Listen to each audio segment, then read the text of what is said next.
Toma el número 5 y elévalo al cuadrado. Obtienes 25. Ahora toma 25 y elévalo al cuadrado. Obtienes 625. Elévalo al cuadrado y obtienes 390.625. ¿Ven el patrón? 5 al cuadrado termina en 5, 25 al cuadrado termina en 25 y 625 al cuadrado termina en 625. ¿Continúa igual este patrón? Bien, probemos elevar 390.625 al cuadrado. No termina en sí mismo, en verdad, pero los últimos 5 dígitos coinciden, así que extiende el patrón a algunos lugares. Probemos elevar al cuadrado solo esa parte, 90.625. Bueno, sí termina en sí mismo, y si elevamos al cuadrado todo ese número, también termina en sí mismo. Ahora llegamos a los 10 dígitos. Y puedes seguir haciendo eso, elevando al cuadrado la parte del resultado que coincide con el número previo y aumentando el número de dígitos que tienen en común. Es como si estuviéramos convergiendo en un número, pero no en el sentido usual de convergencia. Este número tendrá dígitos infinitos, y si lo elevas al cuadrado, obtienes nuevamente ese mismo número. El número es su propio cuadrado. Apuesto que estás pensando, ¿acaso tiene sentido hablar de números que tienen dígitos infinitos hacia la izquierda del punto decimal? ¿Eso no es simplemente el infinito? En este video, mi objetivo es convencerlos de que esos números sí tienen sentido, solo que pertenecen a un sistema de números que funciona de forma diferente a los que estamos acostumbrados. Y eso permite que estos números resuelvan problemas que son impenetrables si usamos números ordinarios. Por eso son una herramienta fundamental en las últimas investigaciones en teorías de números, geometría algebraica y más. Comencemos observando las propiedades del sistema de números que incluye el número que hallamos recién. Llamaremos a estos números 10 ádicos, porque se escriben en base 10. Si tienes dos números 10 ádicos, ¿puedes sumarlos? Claro, solo hazlo dígito por dígito de derecha a izquierda, sumándolos normalmente. La suma no es un problema. ¿Y la multiplicación? Bueno, nuevamente puedes tomar dos números 10 ádicos y multiplicarlos entre sí. Esto funciona porque el último dígito del resultado depende solo de los últimos dígitos de los números 10 ádicos, y los números subsecuentes solo dependen de los números a su derecha. Quizás requiera mucho trabajo, pero puedes seguir haciéndolo con todos los dígitos que quieras. Tomemos un número 10 ádico que termine en 8, 5, 7, 1, 4, 2, 8, 5, 7, 1, 4, 3 y multipliquémoslo por 7. 7 por 3 es 21, pasamos el 2. 7 por 4 es 28, más 2 es 30, pasamos el 3. 7 por 1 es 7, más 3 es 10, pasamos el 1. 7 por 7 es 49, más 1 es 50, pasamos el 5. 7 por 5 es 35, más 5 es 40, pasamos el 4. Y puedes seguir infinitamente y vas a hallar que todos los otros dígitos son 0. Este número por 7 es igual a 1, lo que significa que este número 10 ádico debe ser igual a un séptimo. Lo que acabamos de hallar es que hay números racionales, fracciones, en los números 10 ádicos sin tener que usar el símbolo de división. Digamos que quieres hallar el número 10 ádico que es igual a un tercio. ¿Cómo lo haces? Bien, imaginemos que tenemos una serie infinita de números, y cuando los multiplicamos por 3, nos da 1. Esto implica que todos los dígitos a la izquierda del 1 deben ser 0. Entonces, ¿qué multiplicamos por 3 para obtener un 1? 3 por 7 es 21, y eso nos da el 1, luego pasamos el 2. Ahora, ¿qué número multiplicado por 3 más 2 nos da un 0? 6. 3 por 6 es 18, más 2 es igual a 20. Así tenemos el 0 y pasamos el 2. Ponemos otro 6 allí y tenemos 20 nuevamente. Así que si ponemos una serie de 6 hacia la izquierda, todos van a multiplicarse para dar 0. Así que una serie infinita de 6 y un 7 es igual a un tercio. Esto se ve similar a los dígitos infinitos que estamos acostumbrados a ver a la derecha del punto decimal, como 0.999999 periódico. ¿A qué equivale esto? Bueno, yo diré que es exactamente igual a 1. Pero ¿cómo lo probamos? Llamemos a este número k y luego multipliquemos ambos lados por 10. Ahora tenemos que 9.99 periódico es igual a 10k. Ahora restamos la ecuación de arriba con la de abajo y nos da que 9 es igual a 9k. Entonces k es igual a 1. Este es un argumento bastante estándar de por qué 0.99 periódico debe ser exactamente igual a 1. Pero ¿qué tal si en lugar de hacia la derecha del punto decimal, los 9 estuvieran hacia la izquierda del punto decimal? Sería un número diesádico de todos 9. ¿A qué es igual este número? Bueno, podemos hacer lo mismo, hacer que sea equivalente a, digamos, m, y luego multiplicar ambos lados por 10. Entonces tenemos que 99990 es igual a 10m.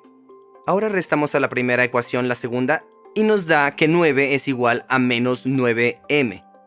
Es decir que m es igual a menos 1. Así que esta serie diesádica de 9 es en verdad menos 1. Sé que esto parece extraño, así que intentemos sumarle 1. Bueno, 9 más 1 es 10, pasamos el 1. 9 más 1 es 10, pasamos el 1. Y sigues haciendo esto por toda la serie y todos los dígitos se vuelven 0. Sé que parece que en algún punto vas a acabar con un 1 en algún lugar hacia la izquierda. Pero esto nunca ocurre porque los 9 continúan eternamente. Todos los 9 más 1 dan 0. Por ende, todos los 9 deben ser iguales a menos 1. Esto también significa que todos los 9 y luego digamos un 3 es igual a menos 7. Lo que acabamos de descubrir es que los diesádicos contienen también números negativos. No necesitas un signo negativo. Por solo la estructura misma de estos números, los negativos están incluidos. Para restar, tan solo sumas el negativo de ese número.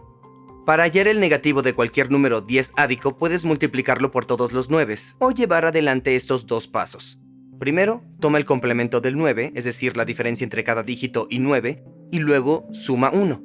Si este número es un séptimo, entonces menos un séptimo es 1, 4, 2, 8, 5, 7, 1, 4, 2, 8, 5, 6, más 1. Y podemos verificar que es en verdad menos un séptimo al sumarlo con un séptimo positivo y hallar que estos números se cancelan entre sí a 0. En resumen, los números diesádicos pueden sumarse, restarse, multiplicarse y funcionan exactamente como esperarías. Además, contienen fracciones y números negativos sin necesidad de usar símbolos adicionales. Hay solo un gran problema, y pueden verlo con el primer número diesádico que encontramos. Recuerden, si multiplicas al número por sí mismo, obtienes el mismo número. Este número es su propio cuadrado. Y ese es un problema que puede verse si movemos el final al lado izquierdo y lo factorizamos. Entonces tenemos n por n menos 1 es igual a 0. Los números 0 o 1 podrían satisfacer esta ecuación, pero nuestro número diesádico no es 0 ni 1. Hasta podemos verificarlo al multiplicarlo. Este número n por n menos 1 realmente da por resultado 0. Esto rompe una de las herramientas en las que confían los matemáticos para resolver ecuaciones. ¿Alguna vez pensaste acerca de por qué al enfrentarnos a una ecuación complicada movemos todos los términos al mismo lado, los igualamos a 0 y luego los factorizamos? Yo ciertamente no me lo pregunté hasta hacer este video, pero hay una buena razón. Está relacionada con la propiedad especial del 0. Si varios términos multiplicados entre sí dan 0, entonces sabes que al menos uno de estos términos debe ser 0. Y esto nos permite desglosar ecuaciones de orden superior complicadas en una serie de ecuaciones pequeñas y más simples y resolverlas. Pero esto no funciona con los diesádicos, y fundamentalmente la razón es que estamos trabajando en base 10, y 10 es un número compuesto. No es primo, es 5 por 2. Digamos que quieres hallar dos números diesádicos que multiplicados den 0. Para comenzar, sabes que el último dígito debe ser 0. ¿Qué dos números podrías multiplicar para que den 0 en el espacio de la unidad? Bueno, puedes multiplicar un 0 por cualquier número. Eso no es problema. Pero también puedes multiplicar, digamos, 5 por 4 y que dé 20, lo que te da un 0 en el espacio de la unidad. Luego puedes pasar el 2 y encontrar otros dos números que te den 0 en el espacio de las decenas. Y puedes seguir armando los números desde allí para que todos los números den 0. Hay una forma de evitar esto, y es usando un número primo de base en lugar de la base 10. Puedes usar cualquier primo, como 2, 3, 5, 7, etc. Como ejemplo, creemos un número tresádico. Este es un número de base 3 con dígitos infinitos hacia la izquierda del punto decimal. En los tresádicos, los únicos dígitos que podemos usar son 0, 1 y 2, porque 3 es lo mismo que 1, 0. ¿Cómo podrías multiplicar dos números tresádicos para que den 0?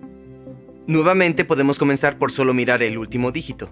1 por 1 es 1, 2 por 1 es 2 y 2 por 2 es 4, que en base 3 es 1, 1. La única forma de obtener un 0 es si uno de esos dígitos tresádicos es en sí mismo un 0. Y es igual para todos los dígitos hacia la izquierda. La única forma en la que multiplican el 0 es si uno de los números tresádicos es en sí mismo enteramente 0. Y esto funciona para cualquier base prima, y restaura la útil propiedad de que el producto de varios números solo será 0 si uno de esos números es en sí mismo 0. Aquí tenemos un número tresádico aleatorio. Este número significa 1 por 3 elevado a 0, más 2 por 3 elevado a 1, más 1 por 3 al cuadrado, más 1 por 3 al cubo, etc. Así que puedes pensar a un número tresádico como una expansión infinita en potencias de 3. El entero tresádico que es igual a menos 1 sería una serie infinita de números 2. Si le sumas 1, luego 2 más 1 es 3, que en base 3 es 1, 0.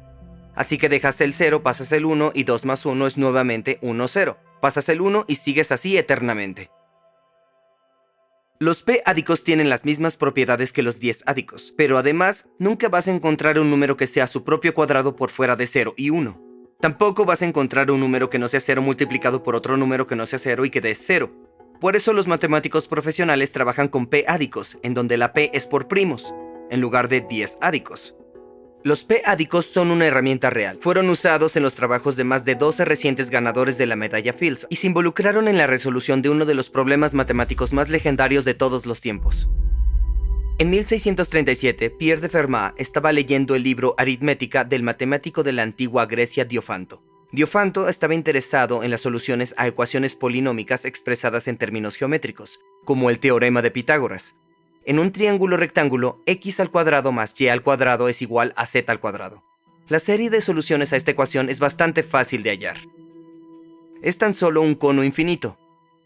Pero Diofanto quería encontrar soluciones que sean números enteros o fracciones, como 3, 4, 5 y 5, 12, 13.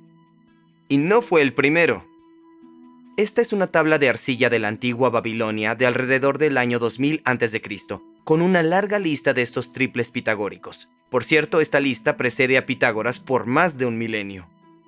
Justo al lado de la discusión de Diofanto del teorema de Pitágoras, Fermat escribió una frase que pasará a la historia como uno de los más infames de todos los tiempos. La ecuación x elevada a n más y elevada a la n es igual a z elevada a la n no tiene solución en enteros para cualquier n mayor a 2. Tengo una prueba realmente maravillosa de este hecho, pero es muy larga para ser contenida en el margen. El último teorema de Fermat, como esto fue llamado, seguiría sin ser probado por 358 años. De hecho, para resolverlo, tuvieron que inventarse nuevos números, los p-ádicos, y estos proveen un método sistemático para resolver otros problemas de aritmética de Diofanto. Por ejemplo, encontrar tres cuadrados cuyas áreas se suman para crear un cuadrado más grande, y el área del primer cuadrado es el largo del lado del segundo cuadrado, y el área del segundo cuadrado es el largo del lado del tercer cuadrado. Está aportando la primera instancia del álgebra, muchos años antes del álgebra.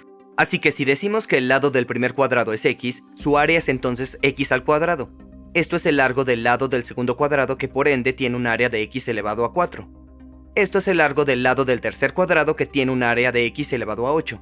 Y queremos que estas tres áreas, x al cuadrado más x elevado a 4 más x elevado a 8, se sumen para crear un nuevo cuadrado. Llamemos a esa área y al cuadrado. Entonces, x al cuadrado más x elevado a 4 más x elevado a 8 es igual a y al cuadrado. No es difícil hallar soluciones a esta ecuación en los números reales. Por ejemplo, si x es igual a 1 y hallas que y es la raíz de 3. De hecho, podemos trazar todas las soluciones de números reales de esta ecuación. Pero Diofanto no estaba interesado en soluciones reales. Quería soluciones racionales. Soluciones que son números enteros o fracciones. Estas son mucho más difíciles de hallar. Es decir, ¿por dónde comienzas? Y quedamos trabados. ¿Qué haces ahora? Tienes este precipicio y buscas agarrarte de donde puedas. Y no hay nada ahí. A finales del siglo XIX, un matemático llamado Kurt Hensel intentó hallar soluciones para ecuaciones como esta en la forma de una expansión de potencias en aumento de primos. Trabajando con el primo 3, las soluciones tomarían la forma de x es igual a x0 más x1 por 3 más x2 por 3 al cuadrado más x3 por 3 al cubo, etc. Y la y también sería una expansión similar en potencias de 3. Cada uno de los coeficientes sería 0, 1 o 2. Ahora imagina insertar estas expresiones en nuestra ecuación para x y y. Como puedes ver, va a complicarse muy rápidamente.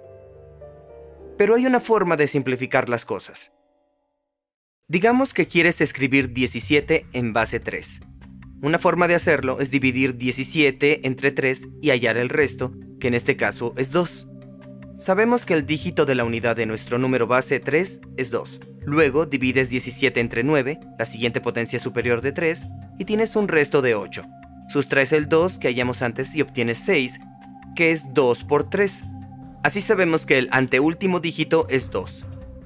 Luego divides 17 entre 27 y obtienes un resto de 17.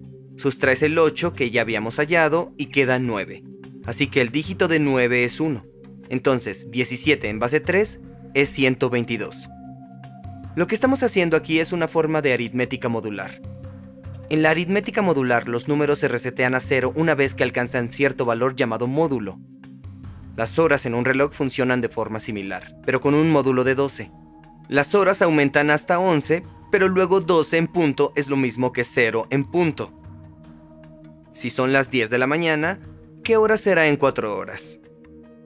Podrías decir 14, pero usualmente decimos las 2 p.m., porque 2 es 14 módulo 12.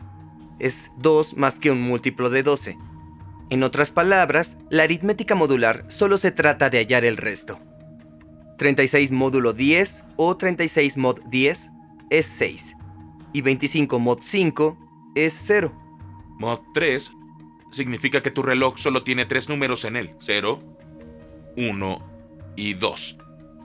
Y si multiplicas 2 por 2 obtienes 4. Y 4 es lo mismo que 4 en punto, lo mismo que la 1 en punto, en un reloj de 3 horas. Lo genial de esta aproximación es que nos permite averiguar los coeficientes de nuestra expansión uno por uno al resolver primero la ecuación mod 3, luego mod 9, luego mod 27 y así en adelante. Así que primero intentemos resolver la ecuación mod 3. Como todos los términos superiores son divisibles por 3, todos son 0 si trabajamos mod 3. Así que nos queda x0 al cuadrado más x0 elevado a 4 más x0 elevado a 8 es igual a y0 al cuadrado. Esto nos va a permitir hallar los valores de x0 y de y0 que satisfacen la ecuación mod 3. Ahora sabemos que x0 puede ser 0, 1 o 2 y que y0 también puede ser 0, 1 o 2. Si x es 0, entonces también lo son x al cuadrado, x elevado a 4 y x elevado a 8. Si x es 1, entonces x al cuadrado es 1 y también lo son x elevado a 4 y x elevado a 8. Si x es 2, entonces x al cuadrado es 4. Pero recuerden, estamos trabajando en mod 3 y 4 en mod 3 es solo 1. Para hallar x elevado a 4 podemos hacer el cuadrado de x cuadrado que también es igual a 1. Elevado al cuadrado de nuevo x elevada a 8 es igual a 1. Ahora podemos sumar x al cuadrado más x elevada a 4 más x elevada a 8 para hallar el lado izquierdo de la ecuación. Si x es 0, entonces la suma es igual a 0. Si x es 1 o 2, la suma es 3. Pero de nuevo estamos trabajando en mod 3, así que 3 es igual a 0. Ahora calculemos y al cuadrado. Si y es 0, y al cuadrado es 0. Si y es 1, y al cuadrado es 1. Si y es 2, entonces y al cuadrado es 4, pero 4 en mod 3 es 1. Como para todos los valores de x el lado izquierdo de la ecuación es 0, el único valor de y que satisface a la ecuación es y es igual a 0. Pero x puede ser 0, 1 o 2. Así que tenemos 3 posibles soluciones que satisfacen nuestra ecuación mod 3. Tenemos 0, 0, 1, 0 y 2, 0. No debería sorprendernos hallar 0, 0 como solución. Como x es igual a 0 y y es igual a 0, sí satisface la ecuación. Pero los cuadrados de tamaño 0 no cuentan realmente como soluciones al problema geométrico de Diofanto. Así que expandamos una de las otras soluciones. Elegiré 1, 0. Esto significa que x0 es 1 y que y0 es 0 y satisface la ecuación mod 3. Ahora intentemos hallar x1. Haremos esto resolviendo la ecuación mod 9. Todos los términos superiores a x1 tienen un factor de 9 en ellos, así que todos son 0 en mod 9. Así que nos queda esta expresión. Expandiendo nuestro primer término tenemos 1 más 6x1 más 9x1 al cuadrado. Pero de nuevo, como estamos trabajando en mod 9, la última parte es 0. El siguiente término es tan solo el primer término al cuadrado. Eso es igual a 1 más 12x1 más 36x1 al cuadrado. Pero 36 es 9 por 4, así que es 0 mod 9, y 12 mod 9 es 3, así que tenemos 1 más 3x1. El término final es eso al cuadrado, entonces es 1 más 6x1 más 9x1 al cuadrado. Otra vez la última parte es 0. En el lado izquierdo tenemos 3 más 15x1, y en el lado derecho tenemos 0 más 9y1 al cuadrado, que también es 0 porque contiene un factor de 9. Entonces 3 más 15x1 es igual a 0. Recuerden que como estamos trabajando en mod 9, el 0 en el lado derecho representa cualquier múltiplo de 9. En este caso, si x1 es igual a 1, entonces 3 más 15 es igual a 18, que es un múltiplo de 9, así que es 0. Así que x1 es igual a 1 es una solución a la ecuación. Hallemos un término más de la expansión resolviendo la ecuación en mod 27. Nuevamente, todos los términos con 3 elevado a potencia de 3 o más contienen un factor de 27, así que quedan en 0, dejando solo esta expresión. Pero sabemos que x0 y x1 son iguales a 1. Pero hasta ahora no hemos aprendido nada de y1, porque cuando elevamos al cuadrado, todo puede pasar. Si hallamos una buena solución en x, vendrá con una buena solución en y. Así que podemos simplificarlo a esto. Expandemos de nuevo, obtenemos 16 más 18x2 más 81x al cuadrado, pero 81 es 27 por 3, que es 0. El siguiente término es el cuadrado del primero, entonces 256 más 576x2 más 324x2 al cuadrado. Pero 324 es 27 por 12, que es 0. Y como estamos trabajando en mod 27, podemos simplificarlo. 576 son 9 más que un múltiplo de 27, y 256 es 13 más que un múltiplo de 27, así que nos queda 13 más 9x2. Y el último término es eso al cuadrado, así que 169 más 234x2 más 81x2 al cuadrado, que se reduce a 7 más 18x2. El lado derecho se reduce a 0 más 81y al cuadrado, que es nuevamente 0. Así que tenemos que 36 más 45x2 es igual a 0, que en mod 27 es lo mismo que 9 más 18x2 es igual a 0. Entonces x2 debe ser igual a 1. 9 más 18 es 27, que en mod 27 es 0. Así que lo que descubrimos es que los primeros 3 coeficientes en nuestra expansión son todos 1. Y de hecho, si continuaras en mod 81, 243, etc., hallarías que todos los coeficientes son 1. Así que el número que resuelve la ecuación de Diofanto sobre los cuadrados es en realidad un número 3-ádico en el que todos los dígitos son unos. Pero, ¿cómo le damos sentido a esto? ¿A qué equivale este número? Y por supuesto, este número no tiene sentido. Al menos no como un número real. Bueno, recuerden que esta es solo otra forma de escribir 1 por 3 elevado a 0, más 1 por 3, más 1 por 3 al cuadrado, más 1 por 3 al cubo, etc. Así que cada término es solo 3 veces el término anterior. Esta es una serie geométrica, y para hallar la suma de una serie geométrica infinita, puedes usar la ecuación 1 sobre 1 menos lambda, en la que lambda es la razón de un término con el que lo precede. En este caso, es 3. Sé que para que esto funcione, lambda debería ser estrictamente menos que 1, porque de otra forma los términos continúan creciendo y la suma no converge, solo diverge hacia el infinito. Les prometo que retomaré esto, pero por ahora, digamos que lambda es igual a 3 y veamos qué pasa. Bueno, tenemos 1 sobre 1 menos 3, que es menos 1/2. Si creemos en esta fórmula, entonces x es igual a menos 1/2, debería ser una solución a nuestra ecuación original. Si la sustituimos, queda que x al cuadrado es 1/4, que x elevado a 4 es 1 sobre 16 y que x elevado a 8 es 1 sobre 256. Pongamos todo esto sobre un denominador común. 1/4 se vuelve 64 sobre 256. 1 sobre 16 se vuelve 16 sobre 256 y si sumamos todo obtenemos 81 sobre 256, que es, de hecho, el área de un cuadrado con lados de 9 sobre 16 de largo. Hemos hallado una solución racional al problema de la suma de los cuadrados de Diofanto. El primer cuadrado tiene lados de 1/2 de largo, el segundo tiene lados de 1/4 de largo y el tercero tiene lados de 1 sobre 16 de largo y los tres cuadrados juntos crean un cuadrado con lados de 9 sobre 16 de largo. Para llegar a esta solución, Usamos números nuevos de apariencia absurda, los p-ádicos, dígitos infinitos hacia la izquierda del punto decimal, implicando una expansión infinita de potencias de 3 en aumento. Luego usamos la fórmula de series geométrica para hallar que una serie infinita de unos en una notación 3-ádica es en verdad menos un medio. Esto funciona incluso aunque la razón de cada término con el anterior es 3, así que por sentido común las series no deberían haber convergido, deberían haber crecido hasta el infinito. Entonces la pregunta es, ¿cómo funcionó esto? Bueno, la idea central es que la geometría de los p-ádicos es totalmente diferente a la de los números reales. De hecho, no existen en una recta numérica en absoluto. Una forma de visualizarlos es con algo como un árbol en crecimiento. Para los enteros p-ádicos con los que estuvimos trabajando, 3 cilindros de base representan los dígitos de la unidad o x0, ya sean 0, 1 o 2. Sobre cada cilindro hay un trío de cilindros más cortos que corresponden a los dígitos de los 3, o x1.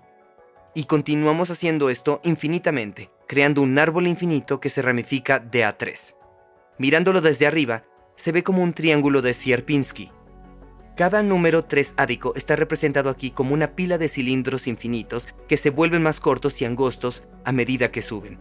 Y esto en verdad refleja las contribuciones relativas que hace cada cilindro sucesivo al valor del número 3-ádico. A diferencia de lo que podrías esperar, los coeficientes que multiplican potencias superiores de 3 en realidad hacen ajustes más y más finos. Así que cuando calculamos coeficientes sucesivos para resolver el problema de los cuadrados de Diofanto, estábamos realmente haciendo zoom con más y más precisión a la solución. Es la sensación de hacer zoom lentamente al valor de un número. Normalmente pensamos que el tamaño de un número es determinado, al menos aproximadamente, por cuántos dígitos tiene a la izquierda del punto decimal. Pero aquí, todos los números tienen dígitos infinitos. Entonces, la gente se da cuenta de que para determinar la distancia entre dos números, necesitamos mirar el nivel más bajo de la torre, en donde difieren. Si dos números difieren en el espacio de la unidad, decimos que la separación entre ellos es 1. Pero si difieren en el espacio número 27, decimos que difieren no en 27, sino en 1 sobre 27. En el mundo de las p-ádicas, lo que estamos acostumbrados a pensar que es grande, es pequeño, y viceversa.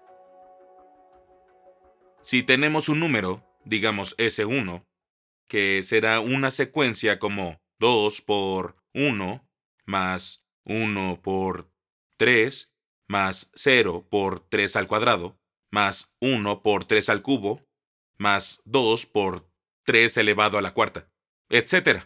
Estaremos cerca de otro número con una expansión similar, excepto en, digamos, 3 al tercer espacio. Cambia un dígito. Y no importa qué hago después de eso. Los dígitos pueden ser todos los mismos o diferentes. Estos dos números van a decir que su distancia 3-ádica, es casi del mismo tamaño en el primer espacio en el que están mal. Así que esto va a ser 3 elevado a menos 3. Se supone que debo pensar los 3 como si... mientras más grandes sean, más pequeños son los números a los que multiplican o algo así. Exactamente. En los 3-ádicos queremos que los números estén cerca. Cuando acuerdan en las potencias grandes de 3, si acuerdan hasta 10 espacios 3-ádicos, entonces es una distancia de como 3 elevado a menos 10.